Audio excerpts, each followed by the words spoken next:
Welcome to Game Plan, where we explore the business side of your favorite sports. I'm your host, Michael Hall. Football is the world's most popular sport, with an enormous potential for social and economic development. This should not be seen as a goal in itself, but rather as a powerful tool for development. The beautiful game engages and excites people across the vast divides of nationality, race, religion, ethnicity, gender, age, and socioeconomic status. It is a universal language which, when given the chance, most people speak freely. As economic challenges increase in Jamaica, sports is increasingly being seen as an avenue to economic prosperity.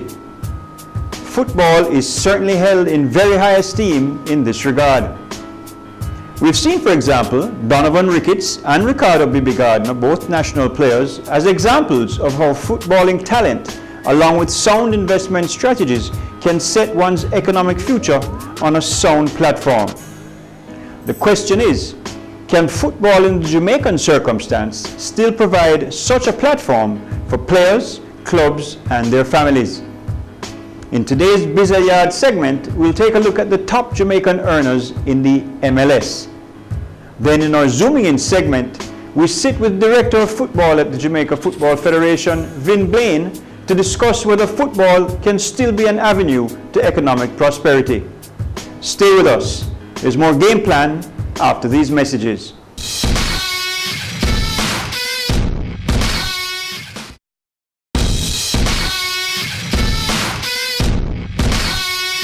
Welcome to the Bizayard segment of Game Plan. This week, we borrow from the Major League Soccer Players Union in the United States to count down the top 10 Jamaican earners playing there this season. Number 10, Andre Blake. He's the goalkeeper for the Philadelphia Union. His base pay is $85,000, but the Union will pay him $123,000 this season. In at number 9 is Lovell Palmer. He started in Jamaica at Harborview FC. Now he's a midfielder with the Chicago Fire. He's taking home $125,500 this season. Number 8, Jason Johnson. He's also with the Chicago Fire, playing up front as a forward. Johnson is taking home $131,000 this season. Lucky number 7 on today's list is Demar Phillips. After leaving Waterhouse FC in 2007, he played for Stoke City and is now a defender at Real Salt Lake, where he'll be taking home just under $150,000 this season. In 6th is Tyrone Mears. He had a lengthy spell in the Barclays Premier League with teams such as Manchester City and West Ham United before moving to the Seattle Sounders as a defender. He bags $174,000 this year. Javon Watson starts off our top 5. He's taking home $180,000 this season from FC Dallas as a defender. His pro career started in Clarendon with Sporting Central Academy. 4th is Jermaine Taylor. He's a defender at the Houston Dynamo, having started at Harborview FC. This season, he goes home with $213,000. In the $250,000 club at number 3 is Donovan Ricketts, who should take home in the region of $260,000 this season in his second stint as the LA Galaxy's number 1 keeper. 2nd is Darren Mattox. His amazing pace is matched only by his finishing ability.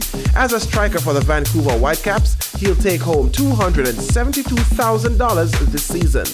And the highest paid reggae boy in the MLS this season is midfielder Giles Barnes. The Houston Dynamo will pay him $275,000 for the 2015 season. That's our top 10 earning reggae boys in the MLS. Dane Richards is the only other reggae boy outside the top 10 earning more than $100,000. He takes home $105,000 from the New York Red Bulls as a defender. Up next, JFF football director Vin Blaine joins Michael in the Zooming In segment. Stay with us.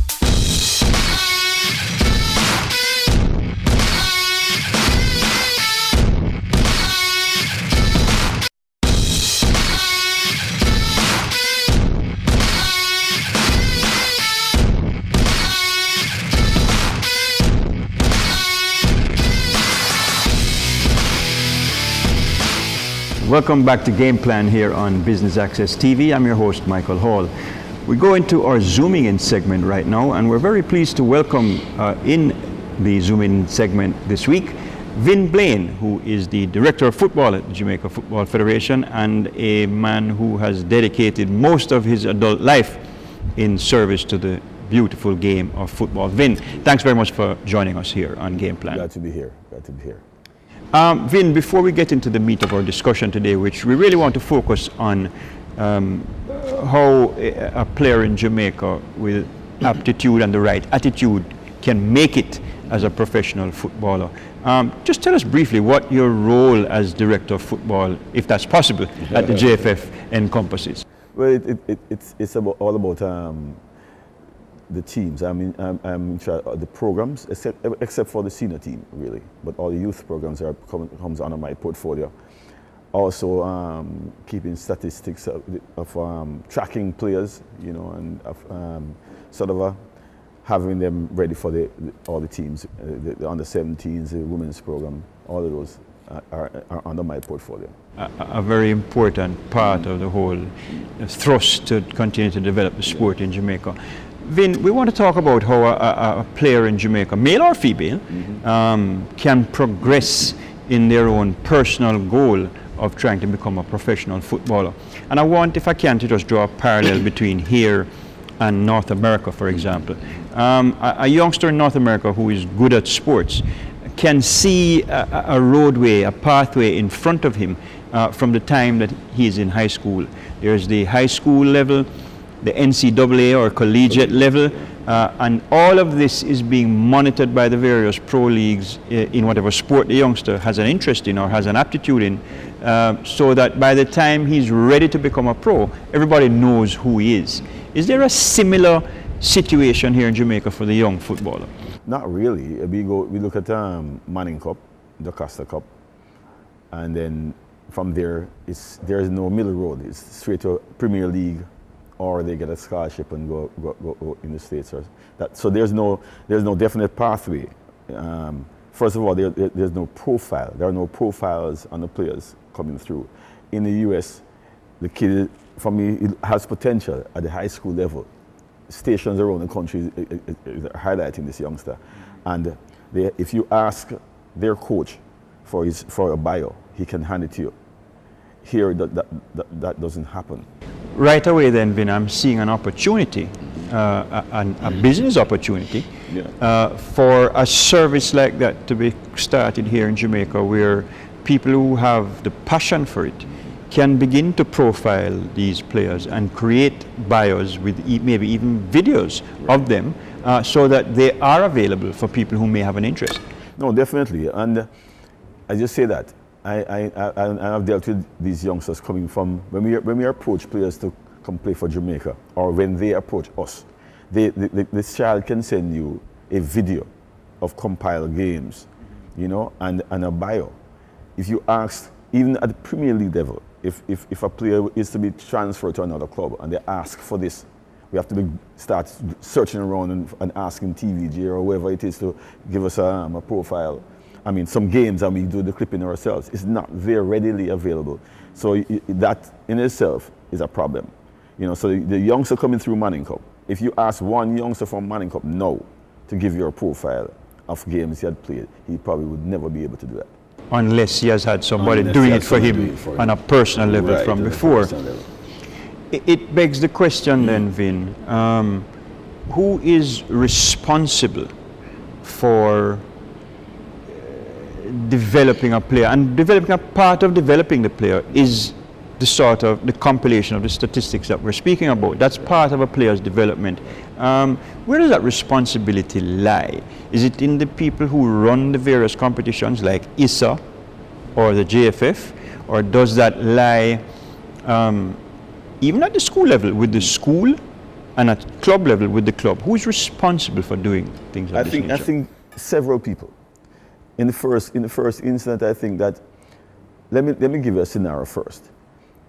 A child is called to a national program. I remember you're his coach, or he's at your club. You recognize from an early age that this youngster is special in our system. But comes the time when you're invited into a national program, doesn't have a passport.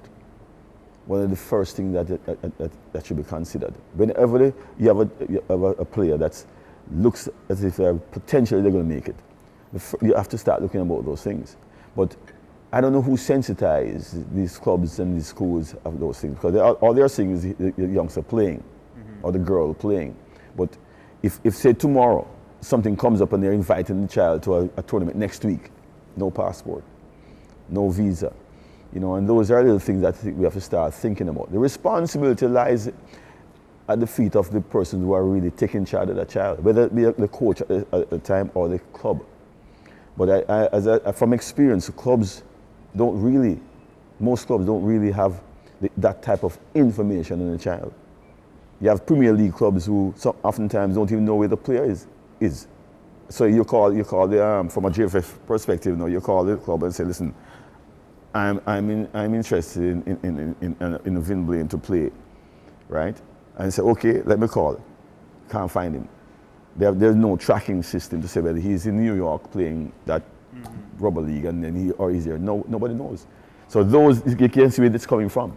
It seems to me, Vin, that, as I said a while ago, it probably presents itself as an opportunity for someone with an entrepreneurial mind to build out a scouting system where players are profiled, etc.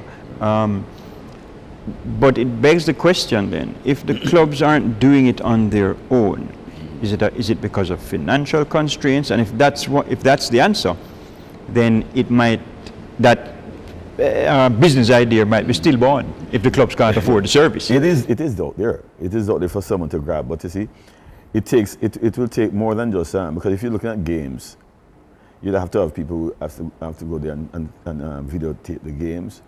I think the database for keeping information is not that hard. It's the videotaping of the games and having those ready available and compile them on a CD. I don't think that's really difficult. The information on a player, because if you're tracking a player and you realize that this player has potential, and say, okay, now the clubs themselves, not the schools really. The school, the coach at the school, his job is to win.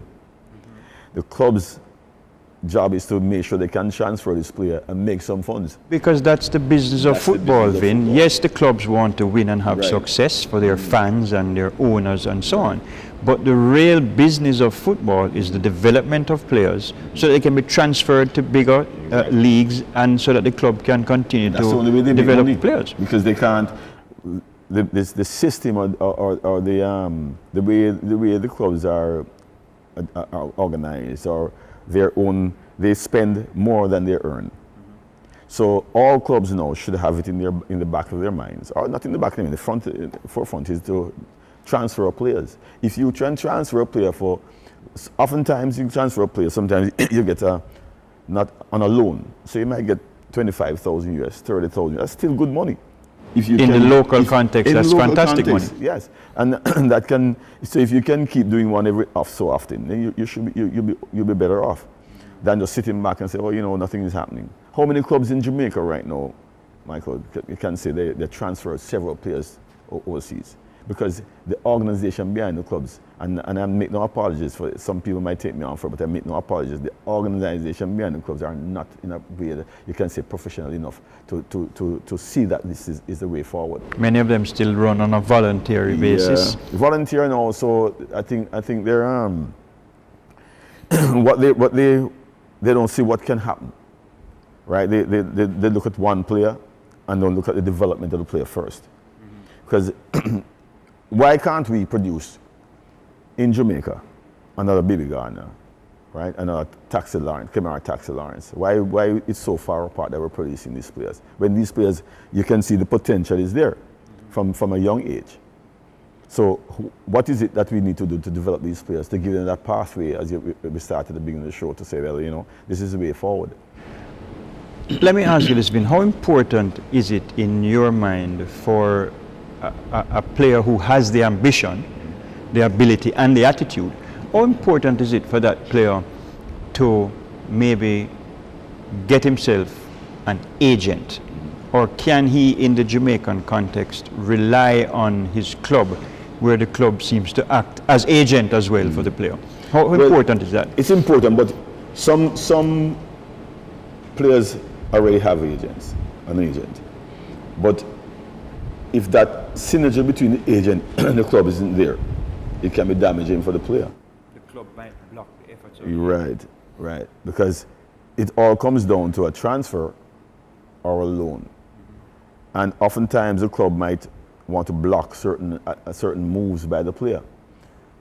So it has to be where there is an understanding between club. Because like for MLS, for instance, MLS, they'd prefer to take a player who has no contract. So some of these agents are encouraging the players not to sign a contract with the clubs. So not to sign a contract with a local club, which would make it easier for them. For the transfer. Okay. So the person who wins there will be the agent and the player, not the clubs here. So that's something we have to safeguard against.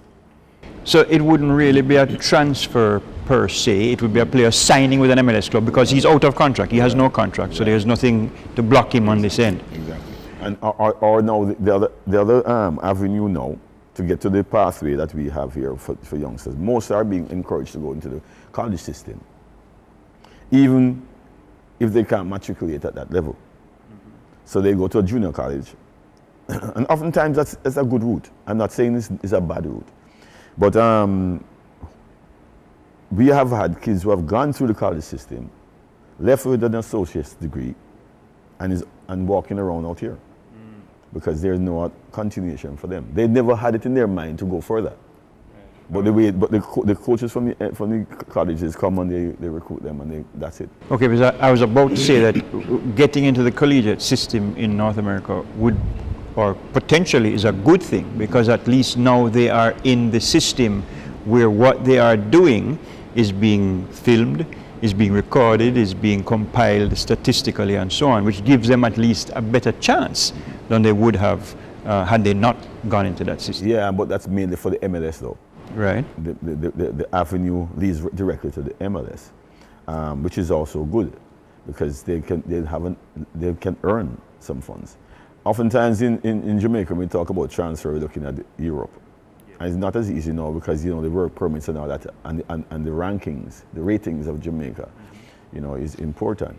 Is that applicable to the entire continent, or is that just in the UK where these issues with respect to work permit and status of the national team come into play? Most of the UK, because we have had players who have gone to Norway and those places without having that problem. That's why the Africans now, they come into France and they come in, so it's an easier pathway for them. Jamaica's football is not that in the limelight, and to say, well, we are churning out footballers. At the youth level, when you look at Nigeria, at those countries, they have very good players, and they have just as bad a surfaces as us. But I think they have an attitude. Okay. That the players are hungrier? Players hungrier, and they have an attitude. Vin, we're going to come back, we're going to take a quick break rather, and when we come back we'll continue our discussion on how Jamaica can get more of its players earning money from playing the sport. We take a break here on Game Plan in our Zooming In segment. We'll come back right after these messages.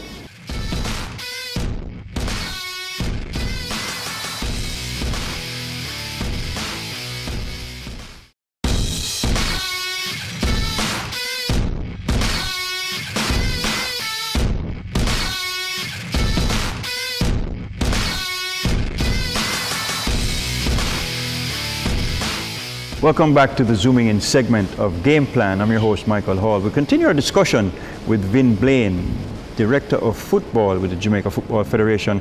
And Vin, before we took the break, we were having a discussion about the whole question of our players getting to play in Europe and the restrictions that may be placed on them and so on.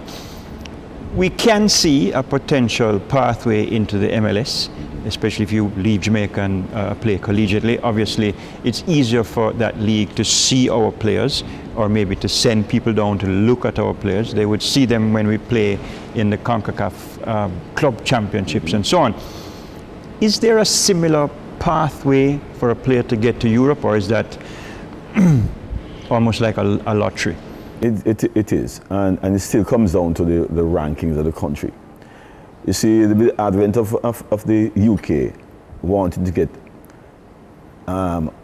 more UK born and players into the league. They're putting restrictions in the way, just like the NCAA does with the college thing too. They're putting stumbling blocks in our part. The number of foreign scholarships. Right, and also you have to have more. You have to have more subjects, and it's a whole ball game. And in UK, it's the same. It's the same. You look at Bibi Gardner when he went over. Bibi was a youngster, and he went straight to a Premier League club. There were no much restrictions at that time, but as time goes on, there are more and more restrictions. So it's harder for us to get there. The pathway will probably through Norway or one of those countries there that you can maybe come over after a certain amount of years. You can come over, but there's not a definite pathway as in the US with the MLS. When our youngsters go to the colleges there, and then with their exposure, and they go into the MLS league. Is there, maybe I'm, barking up the wrong tree, I don't know, but is there an opportunity, or would it be possible for the federation to invite personnel from European clubs to come here for what would I guess amount to like a scouting combine or something of that nature? Is that something, even you as director of football, is that something that can happen, or? Well, they've had combines here before, on a small level, which where individual interest takes place, and they bring coaches here. But even when they bring the coaches here, coaches are expecting that you have the academic information on the children and the players, bio with picture and everything that relates. But it's not happening. So they bring the people who organize these scouting missions. Should they beforehand ensure that all the players that you're inviting have this bio on them, which you can have. When I go to, for instance, when I visit tournaments in the US, the coaches will be walking around with a big briefcase full of hand to the different colleges. So the high school coaches will have all the information on each child that they would be interested in, and they just hand it. So the scout from the college just sits there and he receives everything, so he can look at the information in the child. That doesn't happen when these people bring the scouts here. Are we headed in that direction to a certain extent, Vin? And this question really has arisen from your response. Mm-hmm. Are we heading in that direction, for example, with the amount of money now being put into high school football in Jamaica through Flow's sponsorship of the Super Cup and so on? Will that sort of focus the minds, you think, of the coaches at these schools to understand the potential, economic potential of profiling their players properly and advancing their careers? Well, I'm hoping that it will. But I think what we need to do is sensitize, educate these coaches and the schools of the potential impact that these competitions can have now. Flo is doing a fantastic job. And the number of schools that participate in these competitions, and once you're filming a game, and it's being showed, and it's all over the world. And you have coaches who can't afford to come here because of their financial situation. Will internet look at these things on the internet and picking out players. But the coaches themselves from the particular schools are not educated on how some don't know the road to a college. A coach will call them and say, "Oh, I'm interested in Michael Hall, so tell me about him." But they don't. I wish they would. Yeah. But they don't have anything to send to them physically, And with the internet and all that is available to them, coaches don't need to come. Sure. You don't have to see a clip. You can see an entire game involving this player. So as I said, maybe that's the direction we should be taking. Maybe Flo in their portfolio, in their movements and promotion of the game is to maybe have a symposium before, or maybe package things and say we're going to make this available to collegiate coaches in North America or wherever, or even professional clubs. Let me give an example. Just yesterday, I met with a development officer from FIFA. He could show me on his computer the Flo futsal. The Lime futsal finals. That's the street football thing. Indoor football. Indoor, yes. Mm-hmm. And he's away from Jamaica, but he could now show me who is in Jamaica, what happened in a line, and he now uses that as a promotion within the Caribbean to show the other countries what Jamaica is doing. So this in itself shows the direction we can take, but I don't think we take it seriously enough. You know.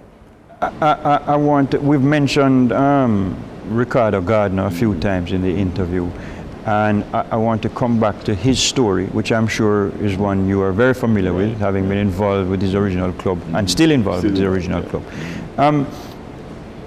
Ricardo would have made our national team as a 17-year-old, and then after the World Cup signed a contract with Bolton Wanderers. Everybody knows the story. That contact between Harbourview and Bolton Wanderers, how would that have been initiated? Is it that they approached you? Did you package, or did you hear that they had an interest? How did that work? That's one of the things that, you see, they saw him, he was exposed in the World Cup qualifiers as a youngster with that potential. They are the ones who actually saw the footage. Yeah, initiated the contact. Getting to Bibi now is that he was at an age that he was not influenced by the outside people telling him, oh, you're a big baller, you're a national. And that's what happening with these youngsters now. They are spoiled at a certain age. Prima donnas they become now. And their training habits are poor. They don't realize that they have a responsibility to themselves and the game to develop themselves. And the coaches and the clubs encourage that. So he comes in and he says, you know, coach, I can't train today. And the coach says, all right. He comes in and he doesn't train 2 days, but he's in the team the next day because the coach wants to win. So all that has taken a toll on the youngster. How important was it for Ricardo, and I guess in a present day scenario as well, how important was it for Ricardo to be still in his teens, and how important is it now, or how much better of a chance does a Jamaican player have as a teenager as opposed to one who has crossed the 20-year barrier? Well, most clubs are looking at youngsters now. That trend moves toward that. So you find the 16, 17, 18-year-olds are the ones that are being sought after. Africa is the same system. They're looking for the youngsters that come up now. We have to now look at training these youngsters, get them educated in what is needed to get to the next level. Because not all of them are going to be doctors and lawyers and whatever. So I believe, I'm one of the proponents that believe that don't throw them out. We have this thing about if they can't play, they're not going to play a Manning Cup because they can't do this. I'm against it. Me personally against it, because not all of us are going to turn it. We, the people in academia, believe that education is very important. Yes, it is. But if a child has the ability, Raheem Sterling, I don't know what Raheem Sterling would turn out to be if he was in Jamaica, if he had the ability to be to go to university or what. But he was given an opportunity at a young age. He's earning more money than all of us put together in 1 week. So why can't we offer that to and develop a pathway for them to go down that road? So that's a great point, because Raheem, living in the UK, where football is a business, and clubs understand that, would have been exposed to a football academy at a very early age, which is part of a club. Exactly. Is that what is missing here in Jamaica in terms of developing our players and making them ready? That the clubs themselves don't have sufficiently structured youth programs, and the focus has been on the senior team at the club winning the Premier League? That too, and also the ones who have just youth teams by specifically, right? Don't concentrate on development. They concentrate on winning and beating chest. Say, you know, I'm a big coach because I won this or I won that. So the development of the youngster, even at high school, can take place at high school. You know, because you must realize that these high schools start their training 6 months out before the competition starts. But what they do is just start playing a lot of practice games, instead of developing the youngster. His technical ability first. I am assuming that some do. I'm hoping that but from my experience and looking at what's happening around, it's always you're playing a practice game tomorrow, next week, and it's just all practice games, no development for the mind. No, the important thing is that a lot of players don't know how to play in a system. So, for instance, they get a tryout somewhere, and because here they're a big player, but they come back to Jamaica as quick as they went, and you wonder why. Because most don't realize that the coach already knows what you can do. He wants to know if you can do that in a system. A player like Marvin Morgan comes to mind. Exactly. So you're running around with the ball. He saw you doing that. And 100 players can do that. Exactly. The scouts want to know now, are you a team player? Can you, when we say we're going to play this, our tactical approach today is going to be this. We want to know if you can use your talent within that tactical system and not running all over the place and losing the ball. But they don't understand that. This discussion now brings me almost back to where we started in terms of determining where the responsibility lies. So you were suggesting a while ago that if a player has aptitude and the club maybe not doing the right thing by that player and so on, where does the federation have a role to play in terms of building the coaching base here in Jamaica and establishing within the coaches that they churn out the importance of putting aside that star player mentality and all of the bad habits that some clubs seem to have? Where's the role of the JFF in that? Well, the role of the JFF, firstly, right, is to oversee football, to ensure that regulations are followed, and to ensure that the national program, right, is being fed and is successful. Firstly, the club's responsibility, they are to ensure that players are developed physically, mentally, psychologically, right? That should be their responsibility. But a lot of clubs, let me go to the coaching. The football JFF has put in place where we have a coaching program along with UTEC that's now into its 6th, 7th year. What happens when the coach passes through the coaching association? A lot of them come because they have to. Right, because without the accreditation you can't. Right, yeah. Not because they want to learn anything. And if they come through, you give them the pathway of coaching, and they go back to the old ways of what they used to do. But they have the certificate, so they can do that, and they might have won a cup someplace down the line. So the approach to develop youngsters, while taught to them at the coaching school, right, may not be implemented when they graduate. Exactly. You know, and the thing is that the youngsters must understand that a team effort is important. You look at Kemar Lawrence, for instance. He has left Harborview, where we used to have him, and he has gone to Red Bulls. But he's now understanding what they want from him.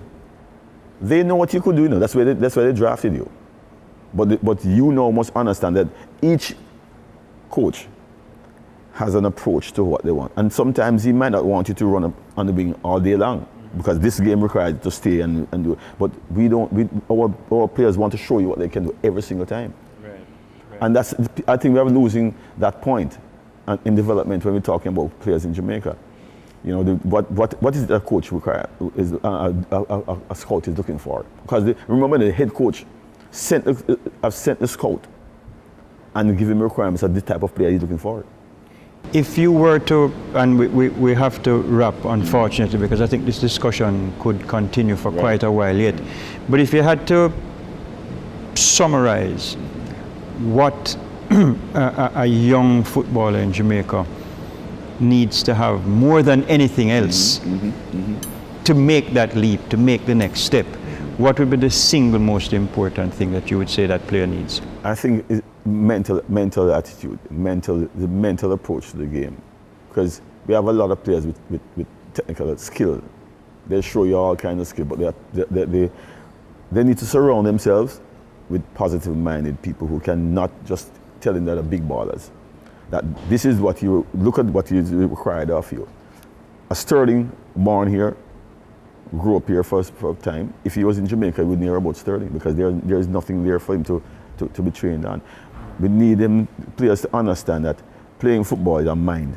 It's 80% here and 20% in the feet.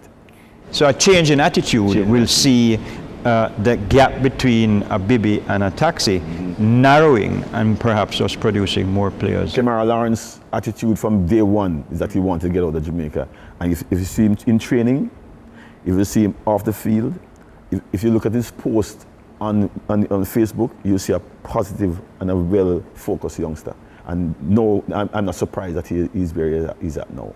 Vin, thank you very much for joining us here on Game Plan today. A very stimulating discussion. I'm sure the viewers would have learned quite a bit. My pleasure to be here. All right, Vin Blaine joining us in the Zooming In segment of Game Plan today. We'll be back with more right after these messages.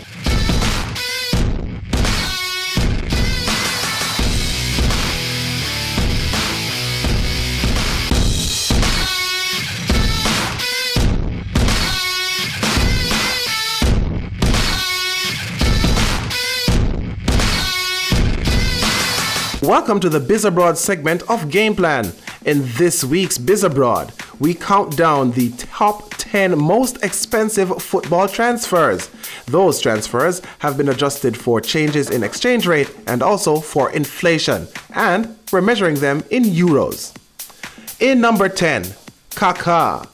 Kaká moved from AC Milan to Real Madrid in 2009 for a fee of then 65 million euros. Today, that fee would be about 70.5 million euros. Now, his expensive move to Real Madrid didn't exactly go to plan. In fact, it's gone down as one of the biggest flops in world football history. The Brazilian playmaker succumbed to injury and lost the verve once associated with him. At his peak, he was a dominant world-class number 10 and a former Ballon d'Or winner.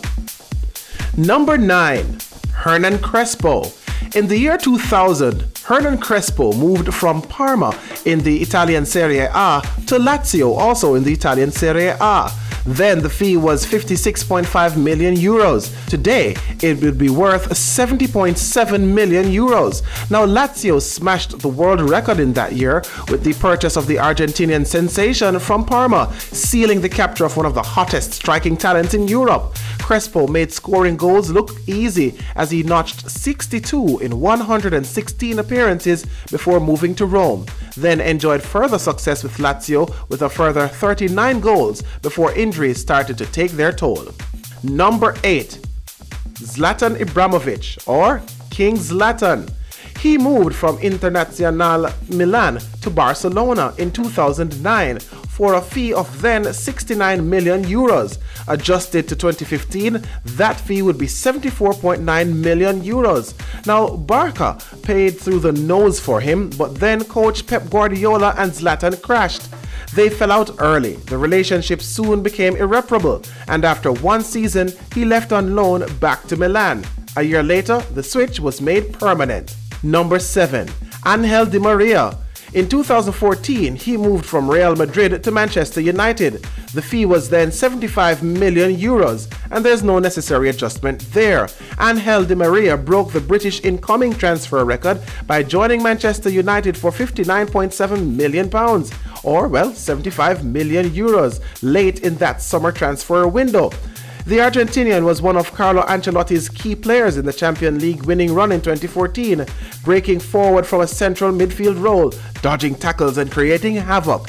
His endless energy and impressive runs made him a key piece in Argentina's World Cup final run too. Number 6, Luis Figo. He moved from Barcelona to Real Madrid. Now, these two are perennial rivals in Spanish football. This happened in the year 2000 for a fee of then 62 million euros. Adjusted to 2015, it would be 77.6 million euros. Now, Figo's transfer from Barcelona to their fierce rivals Real Madrid in 2000 was Florentino Perez's first major signing in the infamous Galacticos era, and definitely the most controversial. The Camp Nou faithful at Barcelona were so enraged at Figo's betrayal that they welcomed his return in Real's colours with a pig's head thrown onto the field. But the Portuguese midfielder more than justified his fee with 5 seasons worth of silverware, including 2 La Liga titles and a Champions League victory, along with a Ballon d'Or. Number 5, James Rodriguez. He moved from Monaco to Real Madrid in 2014 for a fee of 79.5 million euros. Again, no adjustment necessary. James Rodriguez's remarkable display at the World Cup last summer paved the way for his transfer from Monaco to Real Madrid. Rodriguez already moved for £38.5 million the summer before and carried Colombia emotionally on the international stage. So, Carlo Ancelotti was surely confident in his new signing's ability to deal with pressure. But the jury is still out on his performance in the Spanish capital. Number 4. Luis Suarez, the king of bites. He moved from Liverpool to Barcelona in 2014 for a fee of 81 million euros. Again, no adjustment in fee necessary. Luis Suarez's blockbuster move to Barcelona from Liverpool was one of two to dominate the summer of 2014.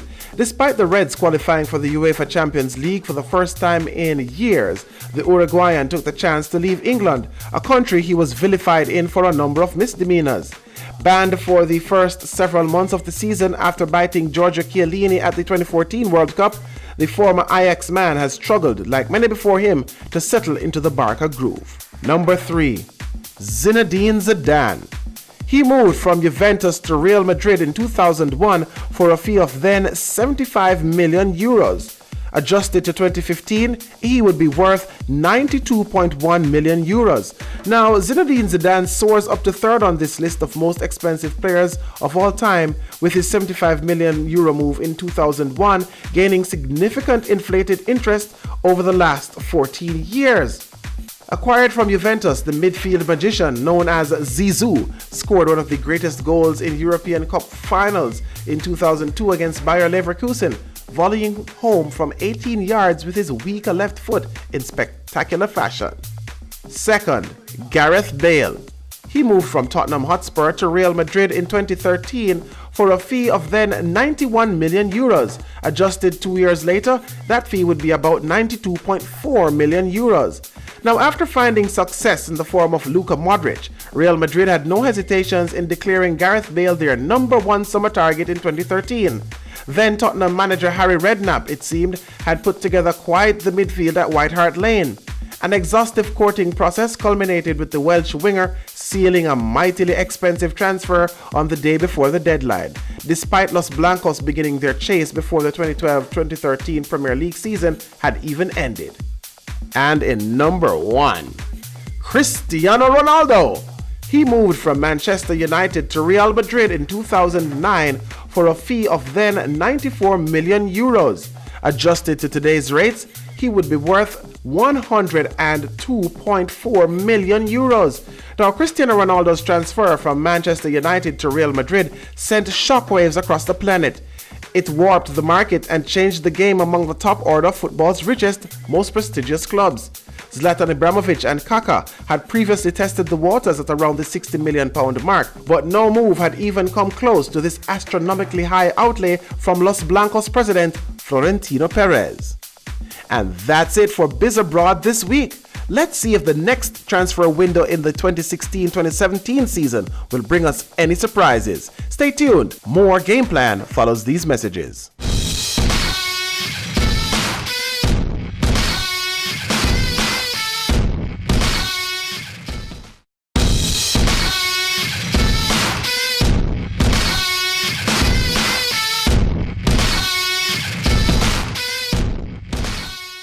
It's now time for my moment here on Game Plan. Now, according to the official website of the Jamaica Football Federation, their mission is to facilitate Jamaica's football success by providing development, regulatory, affiliation, and accreditation services to their affiliates and entertainment to the general public. Now, I know who the general public is, but I wasn't sure who the affiliates mentioned in the mission statement were.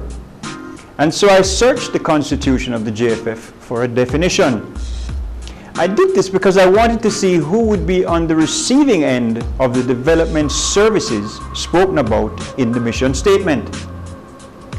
The Constitution doesn't provide a definition of affiliate in its interpretation clause, but by deduction, I was able to satisfy myself that football clubs and the players officially registered to them are also in this category.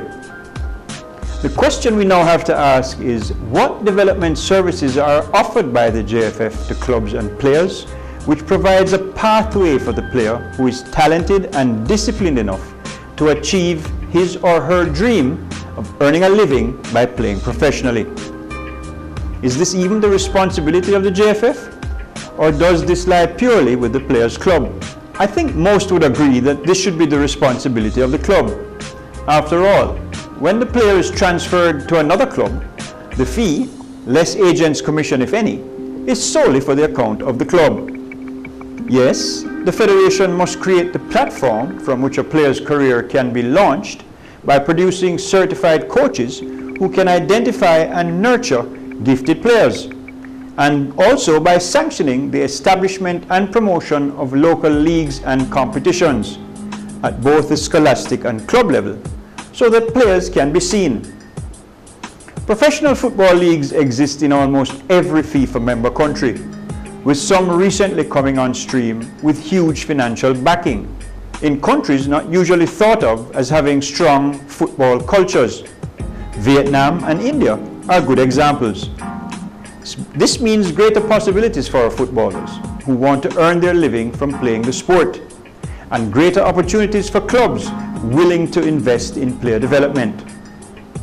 It's up to those who run the game to give talented Jamaican footballers the best possible chance of making it to the next level, and in doing so, create a cottage industry around the development of players who will be in demand globally.